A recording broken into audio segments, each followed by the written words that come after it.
I was up late reading a webcomic, totally engrossed and blushing at all the good parts, when I hit the last chapter and saw the author had announced an indefinite hiatus.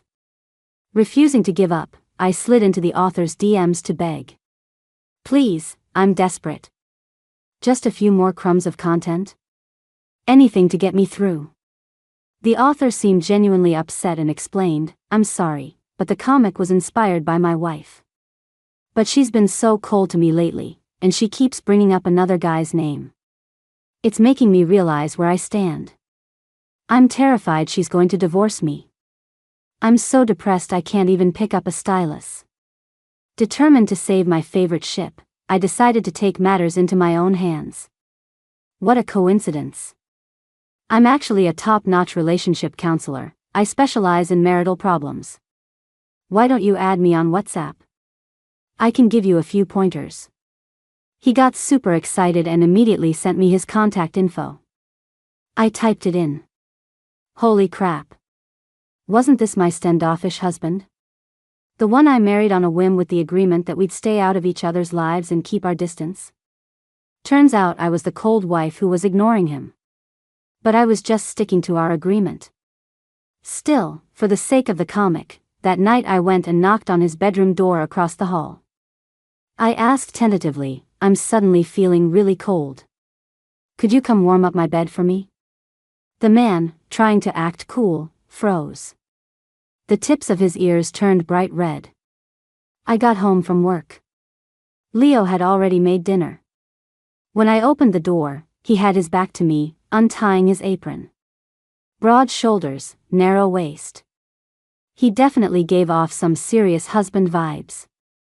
I snuck a quick glance, then quietly clutched my purse and headed for my bedroom.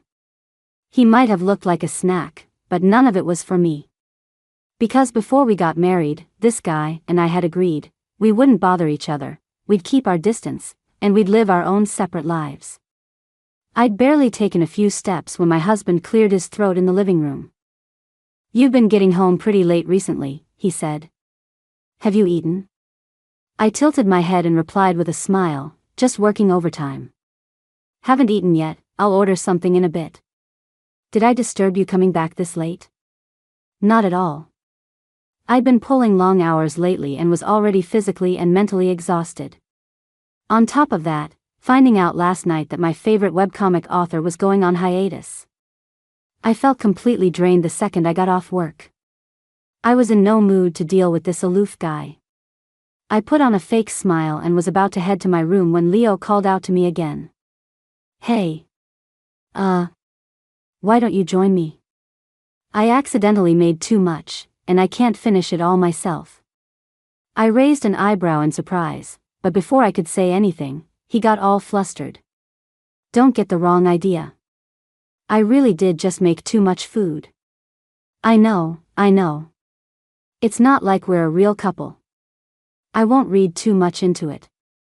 There were 4 or 5 dishes on the table, including my favorite spicy fish tofu stir-fry. Since he'd made the offer, I wasn't going to be polite. As soon as I sat down, a pair of long, slender hands reached out. My gaze traveled up, and I saw his beautiful, almond-shaped eyes.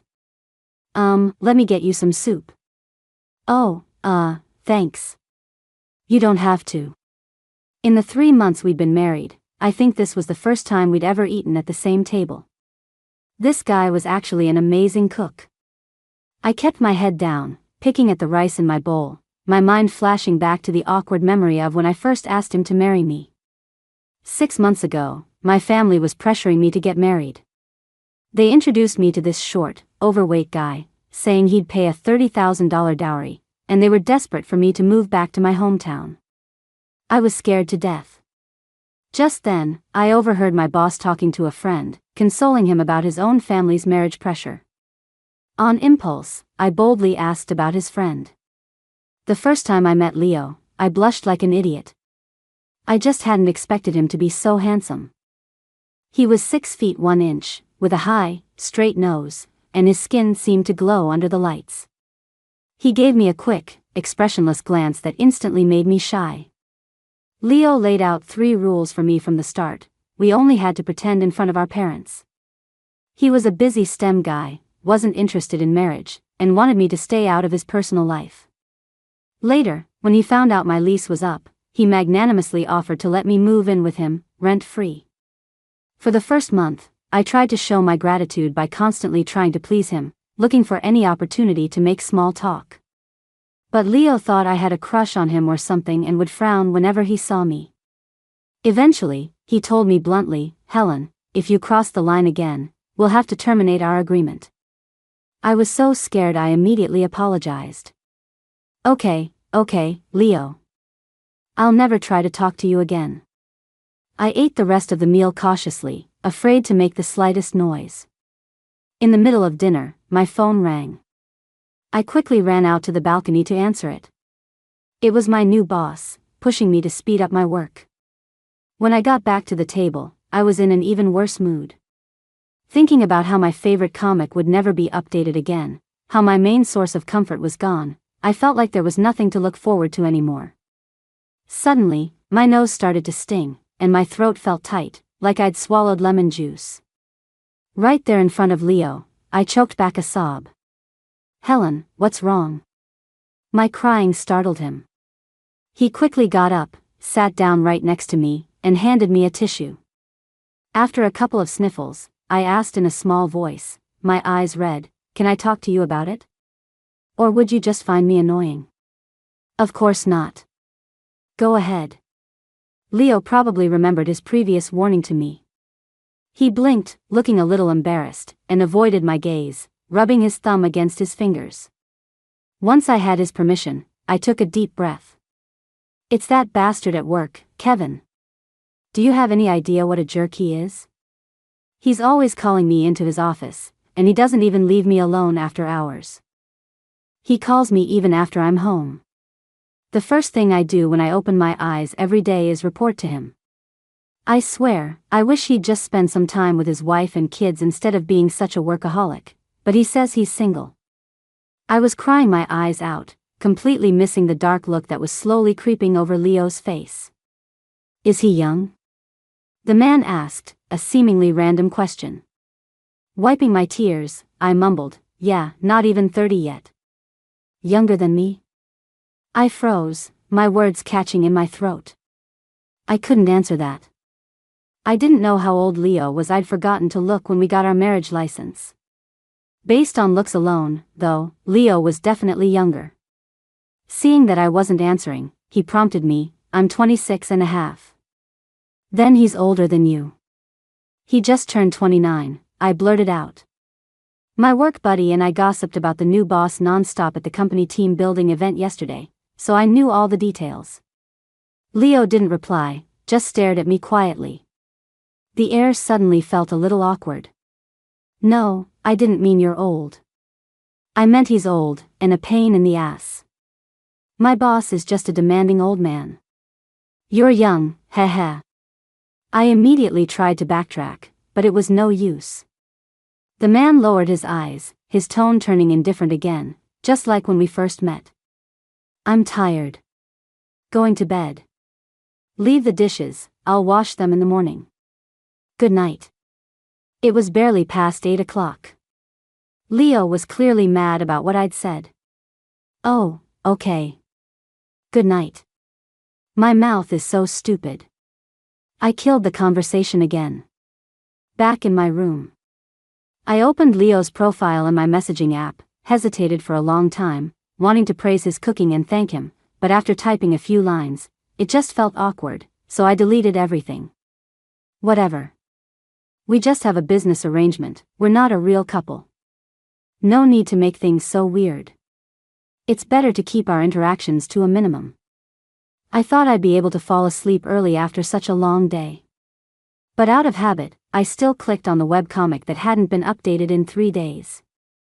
There were no new chapters, so I reread it from the beginning. I realized after finishing that I loved it even more. The male lead in this comic was basically a master manipulator reincarnated, always using tricks to seduce the female lead. But the female lead was incredibly dense and had no idea he was into her. And the next chapter was set up perfectly for the male lead to trick the female lead into confessing her feelings for him. At 1 in the morning, I was back in the comments section, crying and complaining. The comments were flooded with a stream of "I can't die like this." After venting in the comments, I clicked on the author's profile and sent a DM. "Please, I'm begging you. A little more content? Just a morsel? I'm starving. I'll give you half my salary, just please come back. Will we ever see you again? Please don't leave me." I was halfway through my frantic messages when he suddenly replied. "I'm sorry. For personal reasons, I really can't continue writing." I was shocked. I honestly didn't expect the author to be online at 3 in the morning. "OMG, you're still awake. What's wrong? Tell me, what's bothering you and getting in the way of your work?" 5 minutes later, he actually opened up to me. To be honest, this comic was inspired by my wife, but she's been getting colder and colder toward me lately. Not only that, but she keeps mentioning another man's name. I'm in a lot of pain. You probably can't understand. This pain makes it impossible for me to pick up my stylus. Every time I look at my work, I feel like I'm just lying to myself. My wife doesn't love me. Maybe she never even liked me at all. After reading that, I felt like I'd just been served some piping hot tea. My God, what a sad sack husband. The author of such a sappy, romantic comic was a guy? And apparently, a super devoted, lovesick puppy dog? It's true what they say, art imitates life. My brain started spinning. This wasn't the time for gossip. How could I console this guy who thought his wife was about to leave him and get him to start drawing again? My hands were still trembling as I typed. Come on, brain, think. Think. I have to get him to keep drawing. I can't live without my comfort content. My emotional support webcomic. Oh, wait. Didn't I have that 1 year of experience as a community mediator? I spent all day mediating petty disputes in my neighborhood, mostly arguments between couples. The truth is, with married couples, as long as one person is shamelessly persistent, it's hard for them to completely cut ties. And based on this lovesick guy's story, his level of persistence was probably way beyond your average simp. That made things even easier. Relationship problems? That's my jam. I used to be the star mediator in my community. Hey, this app censors a lot of words, so it's hard to talk freely. Let me add you on WhatsApp, and we can talk in detail. I'll do everything I can to help you win back your disappointed wife and make sure you don't end up a desperate husband. After nervously sending the invitation, the male author sent me his contact info without a moment's hesitation. Really? Thank you so much. But the weird thing was, when I entered the number, it showed that I'd already added this person as a contact. I took another look. Hey, isn't this Leo's account? I searched 5 times, and the same account came up every time. The smile froze on my face. Sir, did you maybe type the number wrong? No, my profile picture is a white Samoyed. I stared at the white Samoyed on the screen, and for a second, I felt all the wrinkles in my brain smooth out. Heh. My fake husband, who I barely know, and my favorite comic author used the same WhatsApp account. You've got to be kidding me. Can you please give the phone back to the author? I buried my face in my blanket and let out a silent scream. Oh my God, what kind of joke is this? That poker-faced guy secretly draws romance comics? And the inspiration is his wife. Is that me? Could it be me? Legally speaking, I am his wife. But Leo avoids me like the plague. How could I possibly be the heartless, cheating wife he's talking about? Besides, I haven't cheated. After a long internal struggle, I still couldn't give up on the comic. So I created a burner account and sent him a friend request. Now that I knew who he really was, all my earlier enthusiasm vanished. I couldn't even bring myself to call him sir anymore. Luckily, Leo spoke first. But he started off by sending me a whole novel. He told me everything, from the first time he met his wife to the last good night he said to her before bed tonight. My eyes started to hurt. I couldn't help but interrupt him. Wait, you said your wife keeps mentioning other men. How does she bring them up? A few minutes later, a long tirade arrived. I noticed she's been coming home late from work these past few days, so I asked her why. She told me very coldly that she was working overtime, but just a few minutes later, that man called her. She didn't answer in front of me. She went to the balcony. I listened carefully, and I heard her laughing. She was laughing while talking to that man. She said he was her new boss, but her expression seemed off. When I asked his age, she answered 29 without hesitation. She knows her new boss's age perfectly well, but she doesn't know mine, and we've been married for months. I was dumbfounded. Wow, what a masterful piece of slander. I wanted to strangle Kevin and kick his head into a department store, but in Leo's eyes, this was our relationship. Is it possible you misunderstood? Maybe he's just a ruthless boss who exploits his employees. It's normal to know his age coworkers chat about that stuff all the time. My defense was weak. Leo went full contrarian on me. Then why doesn't she know mine? I'm not even a topic of her casual chats. I was speechless. I just could not understand this guy's logic.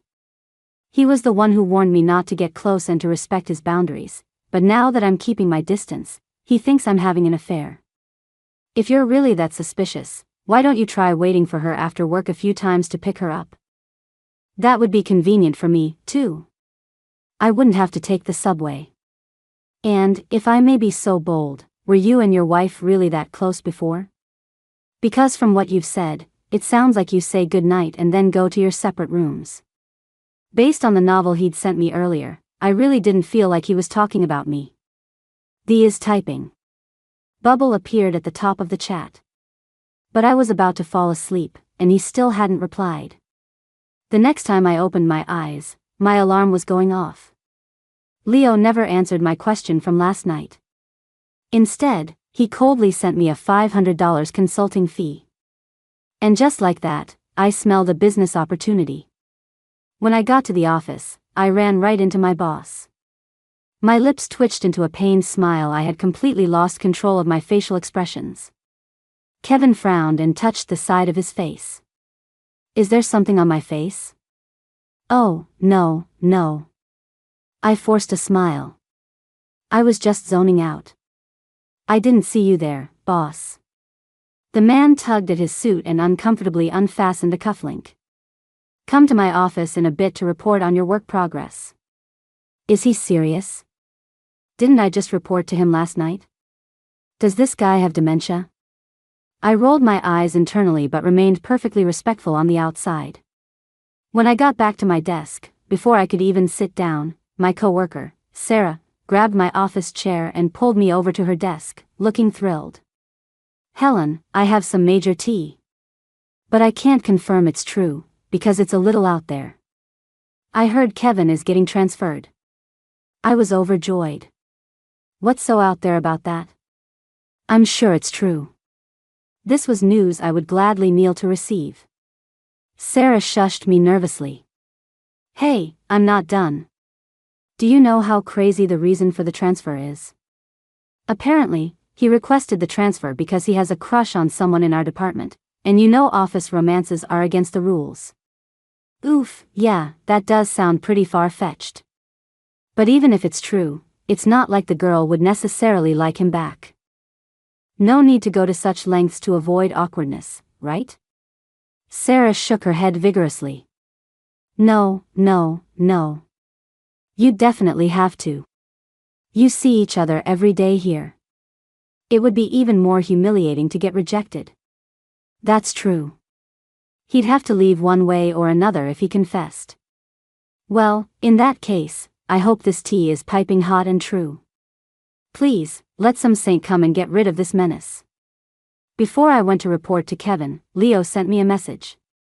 He said he just happened to be in the area and would pick me up after work. The excuse was a bit flimsy. But it looked like he was actually going to take my advice. Maybe the comic would start updating again soon. I knocked on his office door, beaming, having completely forgotten to school my expression. What are you so happy about? Kevin glanced at me. I immediately wiped the smile off my face and took out my files. Just as I was about to turn on the monitor to start my presentation, he stopped me. Wait, don't. I heard it all last night. Then why did he call me in here? To mop the floors? I stood there in a daze. Before I could process anything, a horrifying sentence hit my ears. I have something important to discuss with you. I've already made a reservation at a restaurant, just the two of us. What the hell? There was no way I was having dinner alone with this guy. Huh? What important thing? Are you firing me? Of course not, Helen. I just wanted to ask you to dinner, as someone who's interested in you. Kevin stood up, his expression serious. It was like being struck by lightning. I nearly fainted. Oh, the irony. Turns out I was the saint. I bolted out the door without a second thought, but before I could even reach the building's entrance, Kevin stuck to me like glue as he chased after me. Helen, wait a second. I'm serious. Just give me a chance. A chance for what? Boss, has your job finally made you hallucinate? No. Over the past month of working with you, I've realized that I really like. Shut up. Don't say it. Before Kevin could finish, I clapped a hand over his mouth. In the middle of our struggle, a short honk came from behind us. I turned my head and, through the windshield, my eyes met Leo's. I instantly let go. A strange wave of guilt washed over me. Hey, this isn't how it's supposed to go. Who's that? Do you know him? Kevin asked, turning his head. I remembered our agreement to keep the marriage a secret. Just as the word friend was about to leave my lips, I heard a clear male voice answer. I'm her husband. Leo got out of the car. He had clearly heard our entire conversation. I watched in shock as he naturally took my hand and intertwined his fingers with mine. Hello. You must be the boss who's always making Helen work late. Huh? You're her husband? I didn't hear that Helen was married. She's not wearing a wedding ring. Oh, it was love at first sight. A real whirlwind romance. We were actually planning to get the rings a few days ago, but you kept making my wife work overtime. That's what caused the delay, you see. Leo still had his cool expression and detached tone, but somehow, he didn't seem like his usual self. I stood there between the two men, frozen like a statue. Kevin was at a loss for words. In the end, he just mumbled an awkward goodbye, and I wasn't doing much better. My skin was crawling the whole way home. The car was so quiet I could hear my own breathing. It was as if I really was the cheating wife. But that wasn't right. We weren't a real couple, so why was the atmosphere so bizarre? Thanks for the save back there. I can't believe he'd actually develop a crush on an employee at his dead-end job. He's probably the type who had a crush on his gym teacher in high school. I kept my head down, picking at the rhinestones on my nails as I joked. Leo ran with it. Totally. He looks like the cheap type, always throwing himself at people. I froze for a second, thinking I'd misheard him. I mean, what kind of normal person develops a crush on the boss who exploits them? He didn't think this through before confessing. Did he think this was some kind of SM fantasy? Leo explained with a perfectly straight face. I was even more shocked. I'd always thought his quietness meant he was just some awkward, aloof STEM guy. I had no idea he could be so sharp-tongued. Then again, you could kind of see it in his comics plot. The guy was full of contradictions. If the male lead was based on him, that is. Our brief chat did nothing to ease the tension. I leaned against the window and pretended to sleep. In the blink of an eye, the car pulled up in front of a jewelry store. Helen, I think you can tell me when you're in trouble from now on. I opened my eyes to find a handsome face magnified and extremely close to mine. Leo was looking at me very seriously. His eyelashes were like tiny fans, dense and long, and they trembled slightly. My breathing grew shallow. I was so mesmerized that my hearing started to fail me. I misheard him. What? Like today. That guy was harassing you. You can tell me sooner. I can help you figure something out. Oh, him. Actually, I had no idea before. He just suddenly said all that today. If I had known, I definitely wouldn't have let Leo pick me up. His suspicious streak was already bad enough. Now he'd probably secretly sworn off updating that comic for the rest of his life. So, just to be safe, we really do need a pair of wedding rings. Leo pulled me by the hand into the jewelry store. I was still in a daze when the sparkling diamond ring was on my finger. Leo asked me if I liked it. I nodded. $20,000, just like that. He paid for it in an instant. Are you sure you don't want me to chip in? I asked cautiously after we got home, grabbing the corner of his shirt. Not that I was actually planning to. Spending 2 years' worth of savings from a crappy job on a ring just wasn't worth it. No need. But you do need to take a picture and post it on your social feed. Leo held out his left hand, his eyes crinkling into a smile. Actually, let's take a picture together. It'll help ward off any unwanted admirers. He was smiling so genuinely, but I knew exactly what his real goal was. So, on a whim, I asked. You're secretly in love with me, aren't you? You broke our contract, didn't you? He broke the contract, but his pride wouldn't let him admit it. For example, I suggested he pick me up, but he insisted he was just in the area. His plan was to use all sorts of tricks to reel me in, so that once I fell for him and confessed, he could act all calm and collected, just like when we first met, and magnanimously grant me the chance to date him. Of course, this wasn't just my own speculation. That was the male lead strategy in his comic. The man stared at me, stunned, his lips slightly parted. I could clearly sense his nervousness. Before he could speak, I burst out laughing. Just messing with you. Why would you ever like me? Thanks for the ring. I'll take good care of it, and when our contract is up, I'll return it to you in perfect condition. Back in my room, I switched to my burner account and asked him how things went today. He sent me the picture of our hands with the wedding rings from my social feed. Not bad. That should scare the guy off. So, any ideas for your comic yet? None at all. Because I don't think she likes me at all. I couldn't expose him, so I had to play dumb. Oh, maybe it's because you don't spend enough time together? You and your wife are both working professionals, right? You probably don't go on many dates. And you sleep in separate rooms.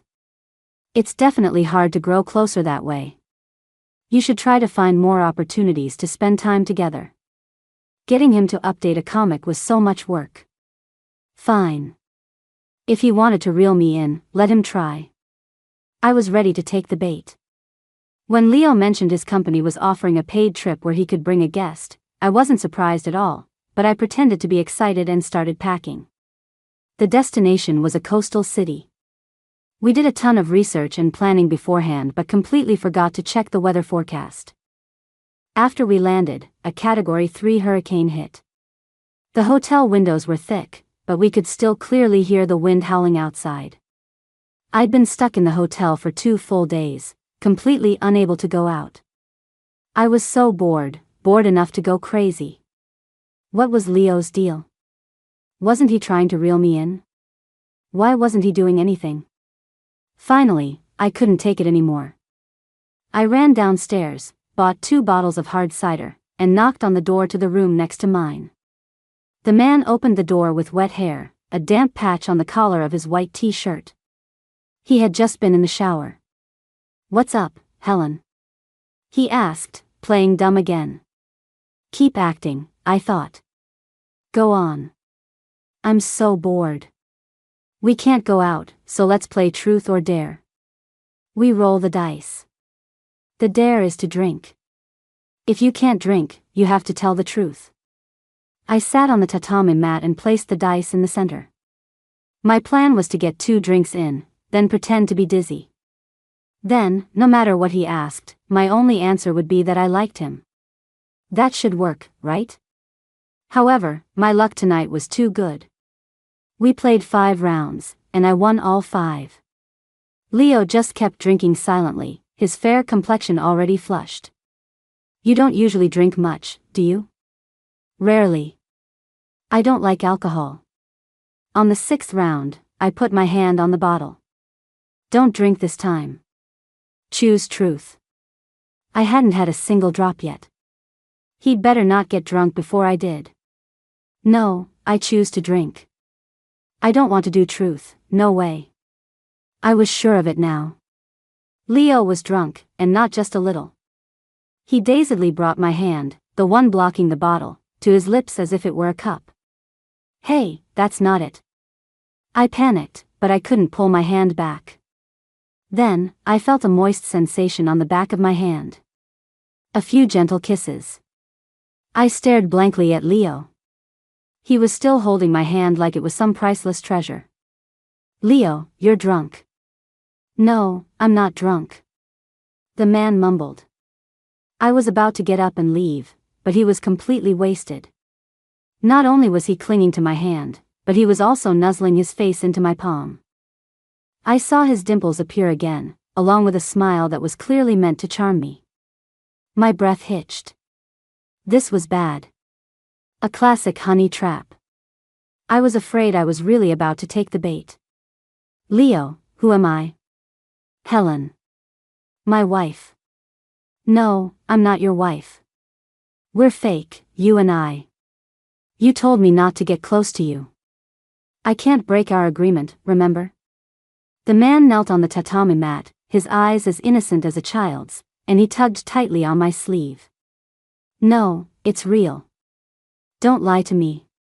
You signed a contract with me. Look, I even took a picture. It's right here in black and white. Why would I lie to you? I found this amusing and suddenly wanted to tease him. The man leaned in, staring intently at my phone. After he made out the words, he started acting petulant. What's this? My head is spinning, I can't see. Hey, you're just being a baby. You're the one who didn't stick to the contract, and now you're trying to blame me. I'm not playing with you anymore. I slipped on my slippers and pretended to leave. The man behind me immediately cried out, his voice cracking. Don't go. Helen, don't go. Leo was so drunk that the corners of his eyes were red. I thought it was an allergic reaction to the alcohol, but as soon as I touched the corner of his eye, a tear rolled down. Oh dear, now he's crying. Sob. I don't want that contract anymore. If I had known living with you would be this happy, I would have dated you first before we got married. I don't want to be a fake husband. The hurricane still roared outside, but the man in my arms finally stopped his choked sobs. When Leo sobered up, he'd completely forgotten what happened last night. All he remembered was talking to me and then suddenly falling asleep. What's wrong? Did I say something I shouldn't have? He asked on the way back, nearly squirming in his seat as I kept staring at him. I shook my head. No. You're a pretty good drinker, but you shouldn't drink alone from now on. Sigh. I was planning to use last night as my chance to take the bait, but he ended up laying all his cards on the table himself. After the trip, it was back to work. The boss who confessed to me had been transferred. The new one was a woman in her 30s who was quiet and low maintenance. Finally, some peace. I was slacking off at my desk, about to switch to my burner account to ask Leo if he had any plans to update his comic. Before I could switch accounts, Sarah called me to go to the restroom with her. When I got back, I forgot what I was doing and sent a completely out of the blue message from my main account.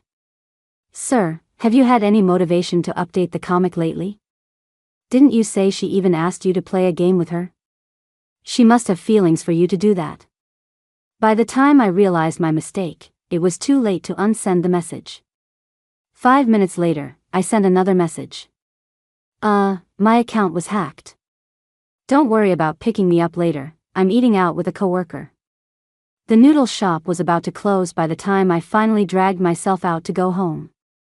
As I approached our apartment building, I still felt a sense of dread. As embarrassing as it was for his identity to be revealed, it was even more cringeworthy that I, a reader, had posed as a counselor to give him terrible advice, which led to this whole mess. It was 10 o'clock, and Leo was still sitting in the living room. He was usually in his bedroom by 9. I closed the door softly, unsure of what to say, so I said nothing at all. "You're back." I straightened my posture, trying to look as relaxed as possible. "Yeah. Why are you still up?" "I was waiting for you." Leo's tone was calm, but I had a feeling he was furious and at his wits' end. Okay, I'm sorry. I didn't mean to hide it," I mumbled, looking down. The man stood up and walked quickly toward me, his breathing growing rapid. I thought he was going to yell at me. But when I looked up, he shoved a photo in my face. "You'd rather eat out with him than come home and eat the food I made, right?" In the photo, I was laughing my head off with Sarah. "Wait, no, Sarah is." Before I could finish, Leo impatiently cut me off. I've always known that our relationship was just a transaction. I tried so hard to maintain my distance, but I still couldn't control myself. "That comic I draw. Does it seem pathetic to you?" "It's all just a fantasy I made up, completely different from reality." "But Helen, why would you sit with another man and laugh at me? And show him my comic? It's really humiliating." I was completely bewildered. First of all, I wasn't with another man, and second, I wasn't making fun of his comic. I was having dinner with Sarah, and we started talking about comics we'd been reading recently, so I recommended his to her. "No, listen, let me explain." "I don't want to hear it. I'm just a joke to you anyway. I'm never going to draw again. I'm going to take it all down and delete it right now." When I heard he was going to delete it, I panicked. "Leo, I like you. You're not allowed to delete my comic." The man turned back. "Really? It's true. And how is Sarah a man?" "She's a girl. She just has short hair." Since things had already come to this, I might as well demand an update on the spot. "I really do love your comic. I had no idea you were the author beforehand. Before, my feelings for you were strictly business. I saw you as my benefactor. But later, I realized. You're really good looking. Handsome, can draw, and a great cook." He actually had a lot of good qualities. His alcohol tolerance was just a little low. "I feel like my feelings for you are completely different now." Leo's eyes were shining, as if he was waiting for me to say more. "So, can you please not put it on hiatus? I'm begging you." The man turned and walked away. And locked his door from the inside. Did I kill the conversation again? When I opened the app again to see if the comic had been taken down, a notification in the comments section caught my eye. "To all my readers, starting tomorrow, I'll be resuming free daily updates. See you every night at 9 p.m. I was too excited to sleep, tossing and turning in bed. I clicked on Leo's profile picture and sent him a sticker. "You up, handsome?" He replied instantly. "Me, it's suddenly kind of cold tonight." "Are you cold?" "I'm okay." "Is your blanket too thin?" "Me, I'm a little cold." "Can you come over and warm up my bed?" After sending it, I shyly tossed my phone aside and burrowed under the covers. When I looked up again, Leo was already standing awkwardly by my bed. "So, which side should I sleep on?" A year later, the romance comic ended. I still couldn't get enough, so I pestered the great artist into drawing a ton of bonus chapters. Sweet, sweet content. It's delicious. Sometimes, Leo would ask me, if it wasn't for that comic, would you have ever fallen in love with me? I thought about it. I still would have. Because you're great at making both kinds of food. It would have just been a matter of time. Coming home exhausted after a long day of work to a handsome husband who's already made dinner. I think even a heart of stone couldn't help but fall for that.